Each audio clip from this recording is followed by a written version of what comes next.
Hi, friends. The first thing I want you to do is get your reading book and open up to Penguin Chicks, page 210, 211. So if you need to pause this so that you can go and grab your book, push pause now and then come on back to me so we can read together. Our story this week, Penguin Chick by Betty Tatham, is a narrative nonfiction. That means it tells a true story about a topic. As we read, we're going to look for a setting that is real, events in time order, and facts and information. We are going to focus on our essential question today of how do animals care for their young? I notice on our cover page here, we see a large penguin, which I'm guessing would be the adult, and the penguin chicks, which, based on the picture, I can tell are babies. So, penguin chick must mean baby. So, I'm going to guess that we are reading a story about adult penguins and baby penguins, and maybe how these adult penguins care for their babies. So, let's turn our page and read along. As we read today, we're going to be discussing and answering questions. Please follow along with me like a good reader in your book. A fierce wind howls. It whips snow across the ice. Here, a female emperor penguin has just laid an egg. It is the only egg she will lay this year. Most birds build nests for their eggs, but on the ice in Antarctica, there are no twigs or leaves. There is no grass or mud. Nothing to build a nest with. Nothing but snow and ice. Why do you think the author begins this selection with an explanation of the weather in Antarctica? Well, for me, it made me really pay attention. It got my attention as the reader. It tells us as the reader about Antarctica, which is our setting. And it explains why the penguins cannot build a nest, which is an important thing, as we know, for babies, for them to have a safe place to be. Let's carry on to our next. Oh, wait. Do you see in this image? Look underneath that penguin there. Do you see? What do you see on the penguin's feet? Well, if they can't build a nest, what do you think it is that they do with that egg to keep it warm? Let's read on and find out. The new penguin father uses his beak to scoop the egg into his webbed feet. He tucks it under his feather-covered skin into a special place called a brood patch. The egg will be as snug and warm there as if it were in a sleeping bag. So who is keeping that egg warm? Think about that for a moment. Let's read this next page together. One of the penguin parents must stay with the egg to keep it warm. But where penguins lay their eggs, there is no food for them to eat. The penguin father is bigger and fatter than the mother. He can live longer without food. So the father penguin stays with the egg while the mother travels to the sea to find food. The two parents sing together before the mother penguin leaves. So let's stop and think. I wonder how long the mother penguin will be away. I can read more and then connect what I learned to things that I already know. I read that the father stays because he can live longer without food. If her trip were short, a lack of food wouldn't be a problem. I predict that the mother will be gone for a long time. So let's analyze our text here. We've been talking about cause and effect. Why does the mother penguin have to leave?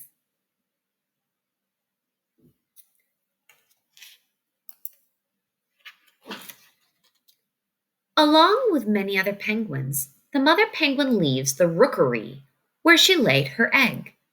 The mother walks or slides on her belly. This is called tobogganing. Have you ever heard of a toboggan? It's a sled we ride down on our stomach, just like the penguins do. So I wonder where we got that term, a toboggan, from. She uses her flippers and webbed feet to push herself forward over the ice and snow. Because it's winter in Antarctica, water near the shore is frozen for many miles. After 3 days, the mother penguin comes to the end of the ice. She dives into the water to hunt for fish, squid, and tiny shrimp like creatures called krill. Look at the image on page 216. How does this photo help us understand what the text describes as tobogganing? I mentioned a sled that we call a toboggan. Here, we see the penguins sliding on the ice on their belly. I can picture in my head how they use their feet to push themselves and get themselves going. So think about tobogganing. What makes this a good way to travel across snow? If you said because it's a faster way of moving than walking or waddling for the penguins, then you are right. Good job. Let's continue learning a little bit more about their adventure. Back at the rookery, the penguin fathers form a group called a huddle. They stand close together for warmth. Each one keeps his own egg warm. For 2 months, the penguin father always keeps his egg on his feet. When he walks, he shuffles his feet so the egg doesn't roll away. He sleeps standing up. He has no food to eat, but the fat on his body keeps him alive. So we've been talking about main idea and details this week. What is the main idea on this page? Pause the video and reread this page in your book, page 217, and think about what the main idea is. And then can you find me details to support your main idea? When you're ready, you can unpause and continue reading. Finally, he feels the chick move inside the egg. The chick pecks and pecks and pecks. In about 3 days, the egg cracks open. The chick is wet, but soon his soft feathers, called down, dry and become fluffy and gray. The father still keeps the chick warm in the brood patch. Sometimes the chick pokes his head out. But while he's so little, he must stay covered, and he must stay on his father's feet. Otherwise, the cold would kill him. The father talks to the chick in his trumpet voice. The chick answers with a whistle. The father's trumpet call echoes across the ice. The penguin mother is on her way back to the rookery, but she can't hear him. She's still too far away. If the mother doesn't come back soon with food, the chick will die. 2 days pass before the mother can hear the father penguin's call.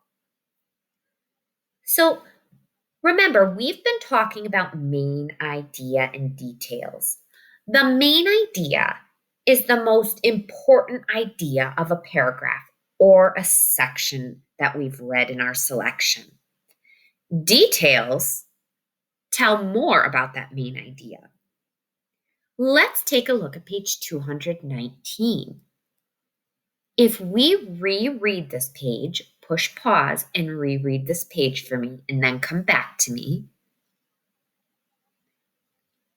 we can determine that the main idea is that it's important for the mother penguin to get back to the baby penguin and father penguin quickly so that they can eat food and survive. What details can we find right on that page? So our main idea is we read that whole part And then we put in our own words what the big idea was. Then for our details, we actually go right back in there and find the exact details. So it says right in the story, if the mother doesn't come back soon with food, the chick will die. That is a detail from the text that helps support my main idea. Let's read on to find out more. At last, the mother arrives at the rookery. She cuddles close to her chick and trumpets to him. He whistles back. With her beak, she brushes his soft gray down. The mother swallowed many fish before she left the ocean. She brings some of this food back up from her stomach and feeds her chick. She has enough food to keep him fed for weeks. He stays on her feet and snuggles into her brood patch. The father is very hungry, so he travels to open water. There he dives to hunt for food. Weeks later, the father returns with more food for the chick. Each day, the parents preen or brush the chick's down coat with their beaks. This keeps the down fluffy and keeps the chick warm. As we read, the text says the water is many miles away. So he must have to go far like the mother did. Since the father has done so much, I think he will keep trying to keep the chick safe, warm, and fed after he returns. What do you think?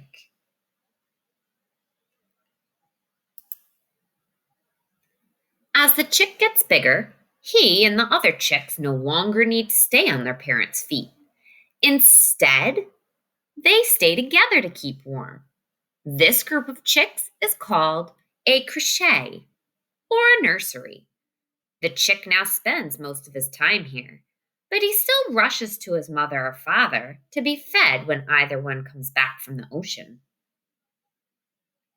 Sometimes the chick and the other young penguins dig their beaks into the ice to help them walk on the slippery hill.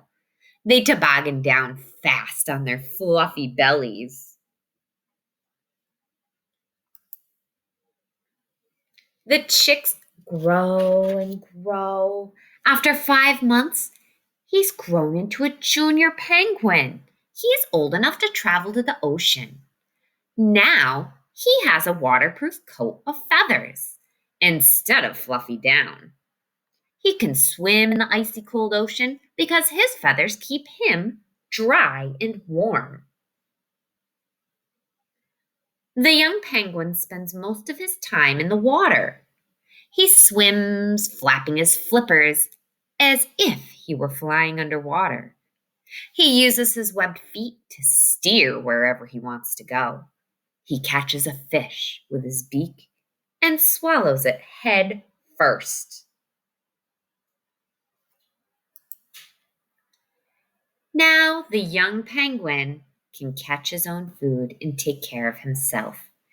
In about 5 years, he'll find a mate. Then he'll take care of his own egg until the chicks can hatch. So, my friends, we have just read all the way through our story. So let's go back and take a look at the beginning.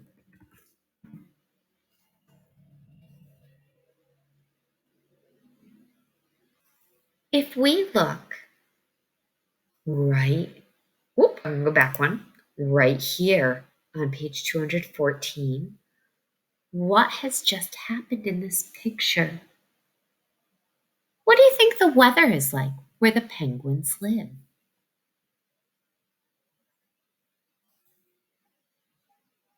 On page 216, where are the mother penguins going in this picture?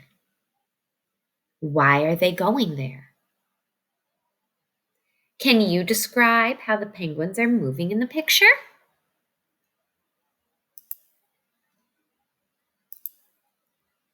On page 221, how does the mother penguin feed her baby? How is the baby penguin like its parents? How is it different? What does the baby penguin need to survive? How is that different or alike from what you need to survive? Finally, if we look on our final pages, why can't the penguin chick swim and hunt as soon as it is born? How has the young penguin changed since it's first hatched? What will the penguin chick do when it is about 5 years old? If you have made it through this entire video and answered my questions right along the way, give me a double high five, my friends. Great work with our story. I want you to continue on to your next slide, and I will see you soon.